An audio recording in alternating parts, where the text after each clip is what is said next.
Greetings and salutations, friends and gamers of all stripes. My name is GM Dave. I am your man behind the screen. And did you know that Wizards of the Coast is being sued? Oh yes, my friends. It is a very interesting day indeed. Well, really, this news came out a couple days ago, but it's still interesting nonetheless. So let's discuss the who, why, and what about how Wizards of the Coast is being sued. But before we do that, first and foremost, I would like to apologize for any unusual background noise that you may hear. I am currently on the road because of work. I've been on the road for a fair portion of the day, and, well, this stuff has been on my mind. I wanted to kind of record it at home, but, it's kind of been fresh in my mind, buzzing around in my head, and screw it. I've done road videos before. I've dealt with the road noise before. I can minimize it and hit film and add some music in there to hopefully make it a little less distracting. And I want to talk about this now while I'm just basically sitting around driving in my work truck without much else to do until I get to my next stop, which is my store, which is about half an hour away. Secondly, I would like to ask that if you enjoy my content, if you like my videos, if you like what I do here, please share it around to others who you think would enjoy it. It will really help my channel grow. It will help make things better. And as I get back into a more scheduled, more consistent approach to my channel, I want to see some growth there. I want to be able to share with you guys what I'm doing here, because I still enjoy doing this as a hobby quite a bit. What I'm doing with my game Palinor, what's going on with my webcomic Phoenix Rising, and so on and so forth. So if you like what I'm doing, please share it around. I thoroughly appreciate that. It's the best way to help me out if you feel like my work is worthwhile. Now, with all the preamble out of the way, let's get on with it. Wizards of the Coast is being sued. Specifically, Wizards of the Coast is being sued by two individuals, Margaret Weis and Tracy Hickman, the co-creators of DragonLance. Now, those of you who are newer to the hobby, who got involved with 5th edition or 4th edition, maybe even 3rd edition, might not be fully aware what DragonLance is. The older back you go, the more likely you are to know, but the newer you are to the hobby, the less likely you are to be aware. DragonLance, for those of you who do not know, is one of the oldest franchises, the oldest settings involved with Dungeons and Dragons. Margaret Weis and Tracy Hickman were the co-creators of this setting, and they got involved with D&D and created the setting around the time when TSR, Gary Gygax's company, were the ones that owned Dungeons and Dragons. Later on, as time went on, when Wizards of the Coast purchased the property, the rights to DragonLance came with it. Now, during the heyday of DragonLance, Hickman and Weis wrote novels for it, there were setting books released for it, and others also wrote novels for it. It was kind of like the Cthulhu mythos. H.P. Lovecraft was the creator of it. Cthulhu and all that content surrounding him, most of that stuff was his brainchild, but many other authors contributed to it in the future, causing it to expand, to broaden, and turn into the Cthulhu mythos that we now know. It is no longer, and has not been for a long time, just Lovecraft's baby. Many people had involvement with that. The same is true of DragonLance. It's not just something that Weis and Hickman worked on, even though they were the people who initially created it, spearheaded it, and I believe it was a trilogy of novels that started the whole thing for them. In any case, Weis and Hickman worked out a deal in 2017 with Wizards of the Coast to bring back DragonLance. They were going to write new novels for the series, I believe a new trilogy to finish out the ongoing series that they had been working on that they never completed. And Wizards was going to release new setting books. There was supposedly talk of a potential TV show as well. A lot of stuff was going on with that. And so in 2017, a contract was drafted, stating that Hickman and Weis would work on these books. They would write and submit treatises. Wizards would work alongside them to publish them, so on and so forth. Well, as many of us know, many of us who were involved with the culture war particularly, and those of us who are involved with the tabletop gaming hobby that follow content creators who talk about tabletop gaming news and not just like the content released by the tabletop gaming companies, you know that Wizards of the Coast a few months ago found themselves embroiled in a lot of controversy dredged up by the woke brigades. Claims of sexist and racist hiring practices, sexist and racist behavior in the workplace, so on and so forth. If you know anything about the kind of stuff that happened to comics, the kind of stuff that has been levied against video games, levied against Hollywood, you know what I'm talking about.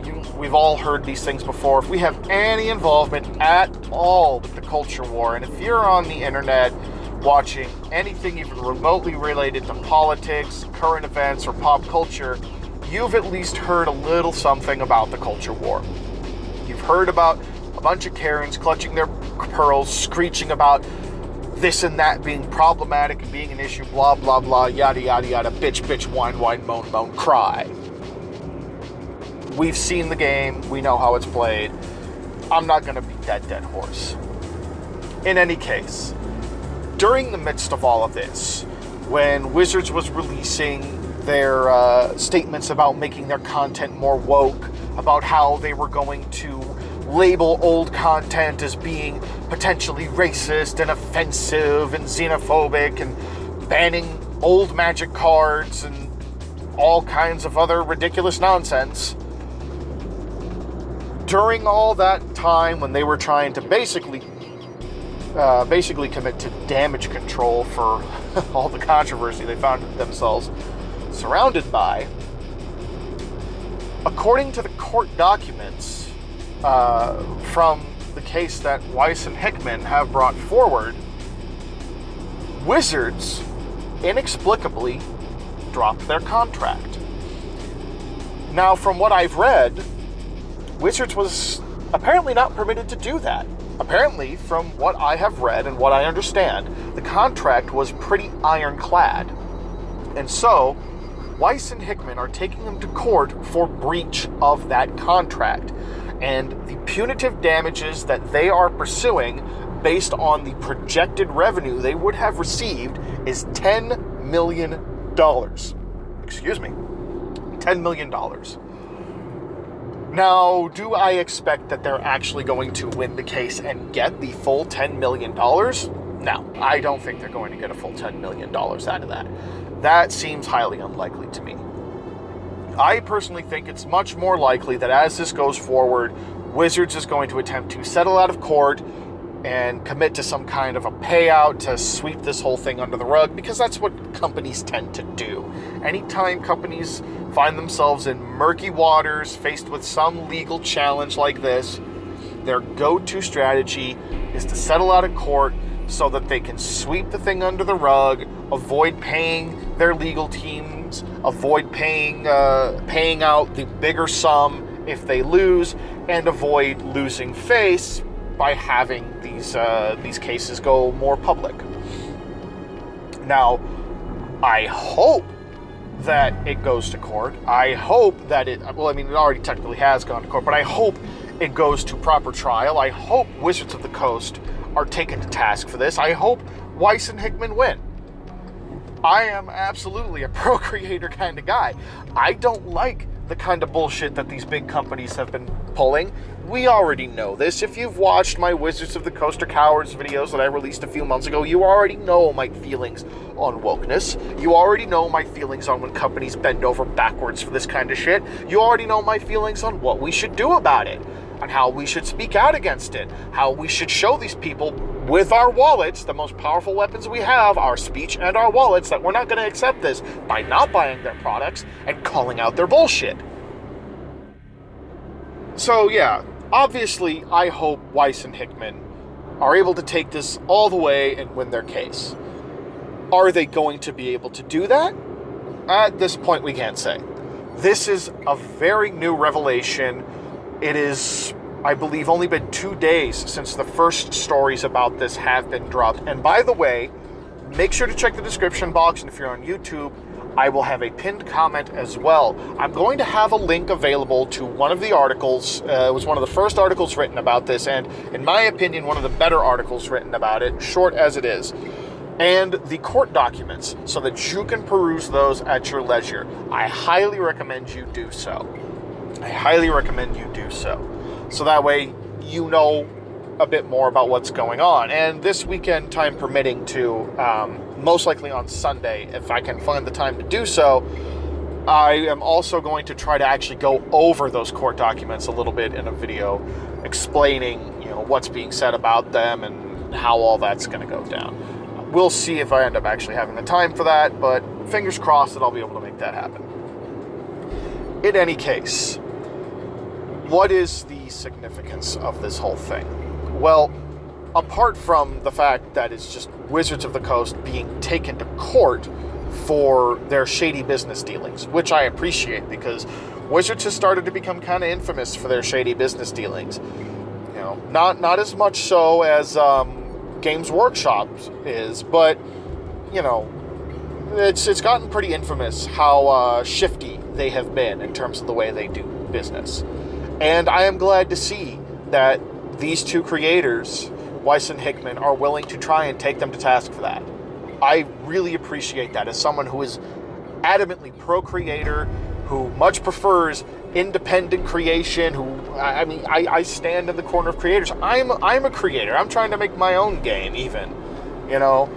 I support and follow many creators here on YouTube and elsewhere. I am very much the pro-creator kind of guy. I like seeing the creatives able to create things, to make their visions come to life.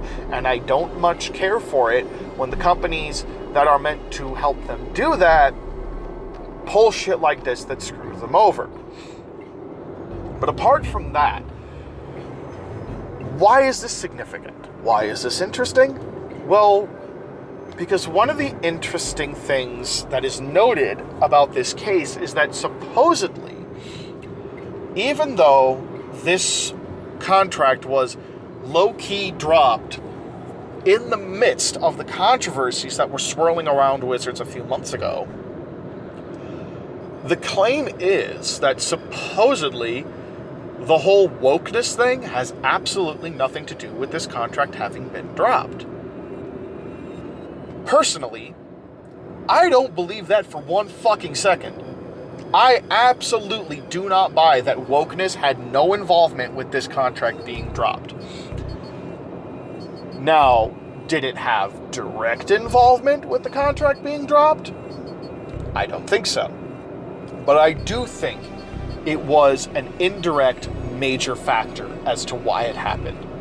And the reason is because Weis or Hickman, I'm not honestly sure which one, but Weis or Hickman, one of the two, is an open and avowed Mormon.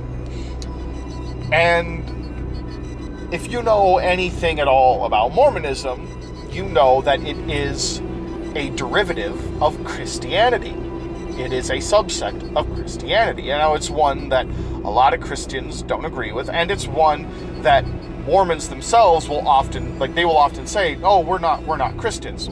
Yes, you are. You demonstrably are.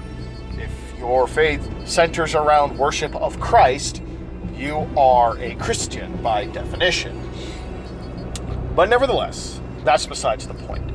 The point is, anyone who has interacted enough with the woke, anyone who really knows much of anything about the woke, knows their feelings on any form of Christianity are not too kind.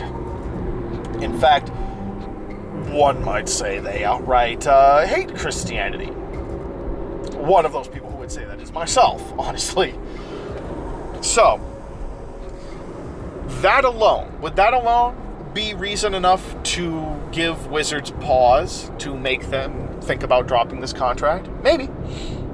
I think a bigger reason, though, is the fact that, from my understanding, and I take great pains to stress the fact that this is from my understanding. I want to make it clear here and now, I don't own any DragonLance books.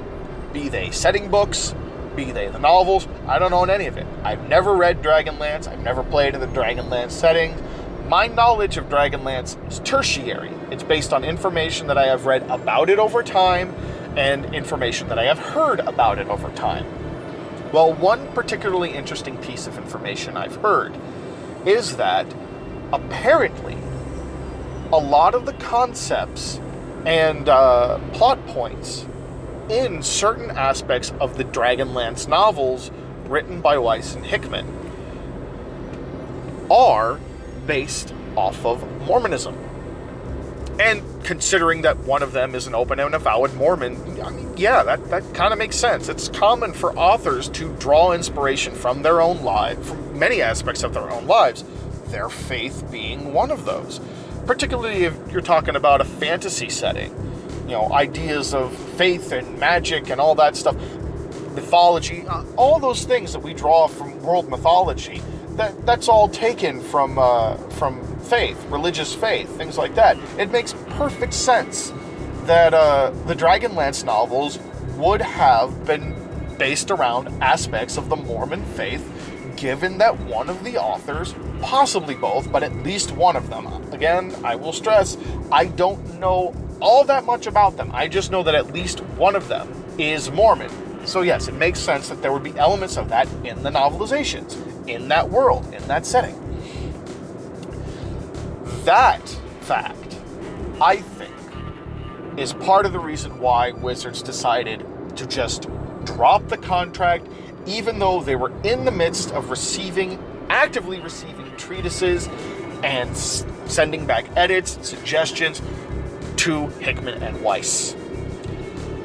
Because it came out of the blue, out of nowhere, right in the midst of the controversies. I personally think the reason they did this is because they were afraid, with everything else going on, with these crazy decisions they were making, like banning old edition Magic cards that aren't even in print and haven't been in print sometimes for as much as 20 to 25 years, based on spurious claims of them being racist and xenophobic, of all these spurious claims of sexist, racist hiring practices and sexist, racist treatment in the office, on all these ideas that the old products from the TSR days were sexist and racist. And remember, when did DragonLance come into D&D? In the TSR days. And then, of course, based most of all on this move they made to very openly say, oh, we're going to be more actively inclusive, more actively engaging, this and that, like just very obviously pandering to the woke crowd. That happened a few months ago. All that stuff that spurred on my Wizards of the Coast are Cowards videos. Based on that,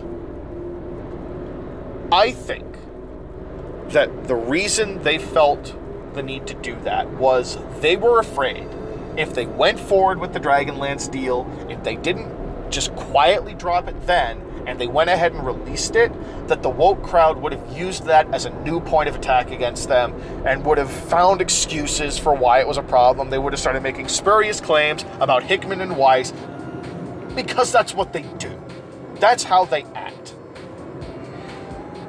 And so Wizards dropped it. They figured this is a safer bet. This will be an easier way to get around it. And you know what? We're just going to drop it. Oh, we're not going forward. And yeah, they were hoping that would be the end of it, I think. But luckily, Hickman and Weis, they got some balls. They got balls enough to go up to Wizards and say, no, this is not the end of it. You're breaching our contract. We've been working on this stuff with you guys for 3 years. And now you're not going to publish the stuff that we've been working on. We've been communicating back and forth on this stuff for 3 years. We had a contract written. Everything was agreed on. And you're just going to drop it out of the blue? I don't think so, motherfucker. We'll see you in court. That fact, the fact that this is even being brought to court, I think, is significant enough to warrant talking about right now. Now, what are the chances of Hickman and Weis winning? Well, as I mentioned earlier, it's way too early to even guess at. It's way too early to say. The story itself was only released about 2 days ago. I believe the earliest stories were released on Monday, possibly Sunday. Pretty sure it was Monday, though. The one that I'm going to link was released on Monday. That was the oldest dated one that I could find. It was the first story I could find on it in terms of the publishing time. So, yeah, this is a young story. This is a fresh story still, even now. We don't have a ton of information, but we have the first set of court documents. And that's why I stress that, yeah, if you've got some time and you're willing to drudge through 21 pages of boring legalese, yes, I know, I'm not exactly selling people on the idea, but I think it would be worth it to take the time and read that, familiarize yourself with what's going on. Like I said, I'm going to do that over the next few days, and I'm going to try and go through that on Sunday with a separate video discussing, in greater detail what's being said about the case.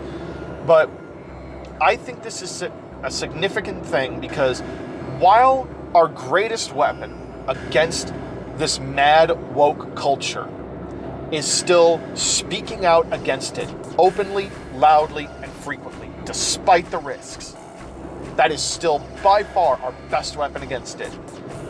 The possibility that Hickman and Weis could succeed in this suit, the possibility that it might be found that yes, it was tied to this woke brigading and all of this nonsense that we have been seeing, all of these problems, where we've seen these companies just bend over backwards for these people and start committing to these insane practices, start accepting the absolute racist madness, legitimately racist madness, not the you're a racist because you disagree with me and I'm woke, but legitimate racist madness that is critical race theory, that they've started accepting these into their boardrooms and into their the companies, period.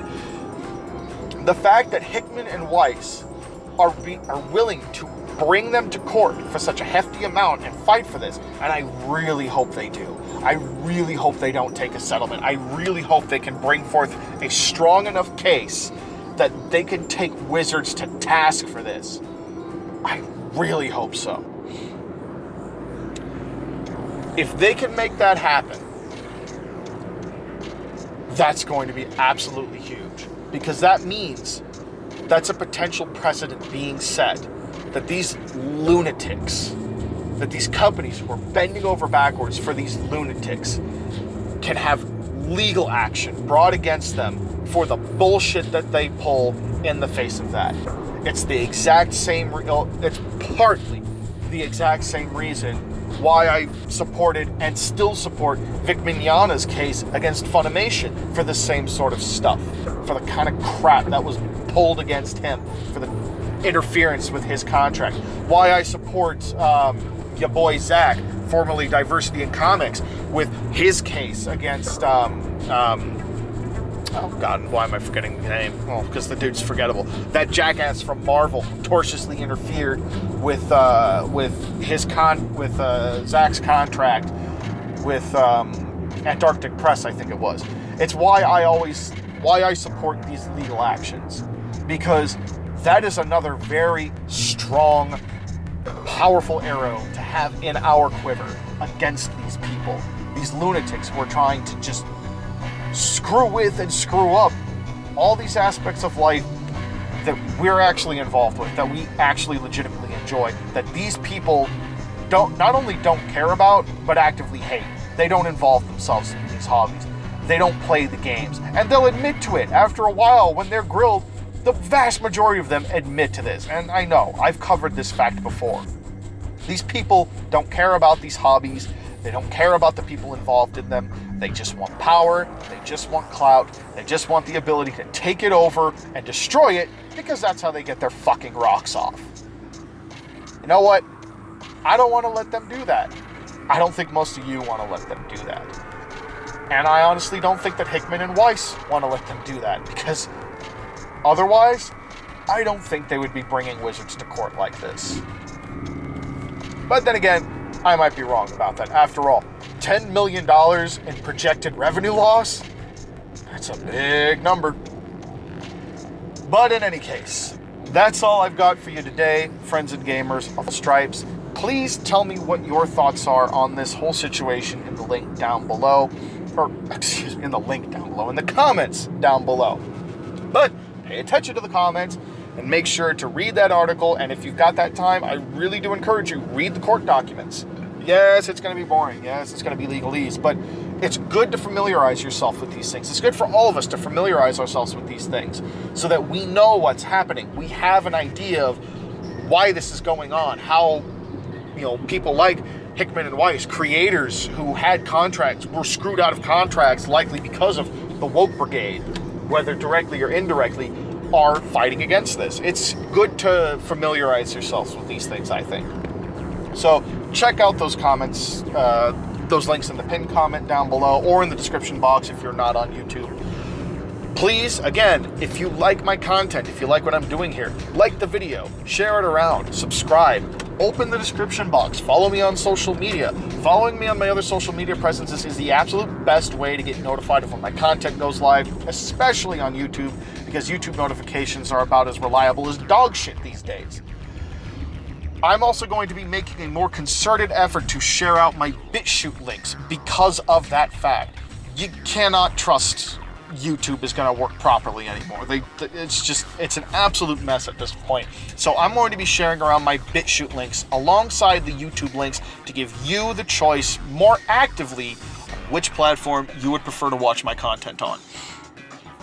And while you're at it, make sure to subscribe to me on BitChute. Head on down there. I've got a link to my BitChute page in the description box. Please follow me over there, because if things at YouTube keep going as stupid as they are, and I mean, realistically speaking, I see no reason why that's about to change. Yeah, who knows? One of these days it might reach the point, even fairly soon, where I just say, fuck it, nuke the BitChute page, or excuse me, not the BitChute page, nuke the YouTube page and go exclusively to BitChute. But again, that waits to be seen. So yes, follow me on BitChute, subscribe to me over there, follow my social media presences to get notifications, and please, while you're down there, take some time to follow my webtoon link to Phoenix Rising, the webcomic that I work on with my wonderful friend, very talented artist, Hair Illustrations. Again, as I'm sure you've gathered, she does the art, I do the writing, we release the comics monthly. It's a fun, very well enjoyed fantasy adventure, character-driven fantasy adventure with a nice mix of drama, heartfelt family moments, good splash of comedy, good splash of action. I'll just say it again. I'll just say it again, like I've said a few times in the past. 9.44 stars out of 10. 9 stars out of 10, man. People who've read it have overwhelmingly liked it. So there's a good chance if you're into that sort of thing, you're going to like it too. So please follow that link, check it out. We release monthly, except for a couple months out of the year when Hair has to take some time off for, spending time with her family due to holidays and her anniversary. Those are the main reasons. But yeah, please give us a follow, check it out. We would really appreciate it. 9.44 stars out of 10. It's a good comic. It's worth reading it. I wholeheartedly stand by the work we do. Check it out. And with that now good and done, friends and gamers of all stripes, once more, my name is GM Dave. I am your man behind the screen, and I would like to remind you yet again, in the world of tabletop gaming, do not just sit here and watch. Get out there and game. Have a good one.